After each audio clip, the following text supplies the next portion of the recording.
अस्सलामु अलैकुम वरहमतुल्लाहि वबरकातुह। नहमदुहु व नुसल्ली अला रसूलिल करीम, अम्मा बाद, अऊज़ु बिल्लाहि मिनश शैतानिर रजीम, बिस्मिल्लाहिर रहमानिर रहीम। आदरणीय सभापति जी, शिक्षकगण और मेरे प्रिय मित्रों, मेरा नाम मुस्तकीम है। आज मैं भारत की आज़ादी में मुसलमानों का योगदान के विषय पर बोलने जा रहा हूँ। आज मैं बोलूँगा आज़ादी में मुसलमानों का योगदान। सीने में झंडा हाथों में तलवार थी, सीने में झंडा हाथों में तलवार थी, आज़ादी की राह में हर कौम तैयार थी।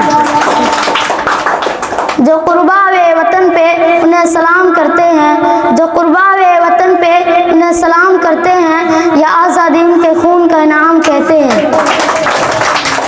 प्रिय मित्रों, भारत को स्वतंत्र कराने की लंबी लड़ाई में देश के हर धन जाति वर्ग के लोगों ने अपना महत्वपूर्ण योगदान दिया। हिंदू, मुस्लिम, सिख, ईसाई सबने मिलकर इसे आज़ाद कराया। मुसलमानों ने भी बहुत बलिदान दिया। 1857 ईस्वी में बहादुर शाह जफर ने अंग्रेजों को ललकारा। हजरत महल ने बहादुरी से लड़ाई लड़ी। अशफाकुल्लाह खान हंसते हंसते फांसी पर चढ़े। मौलाना अबुल कलाम आज़ाद ने देश को जोड़ा और शिक्षित किया। इन सब मुसलमान वीरों ने कहा, हम भारत के बेटे हैं और हम भारत के लिए जान भी देंगे।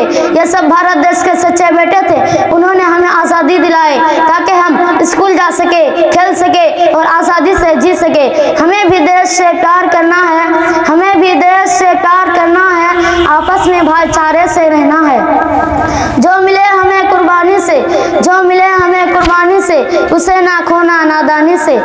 चलो फिर से आज वे नज़ारा याद कर ले, चलो फिर से आज वे नज़ारा याद कर ले, शहीदों के दिल में थी जो जवाला याद कर ले।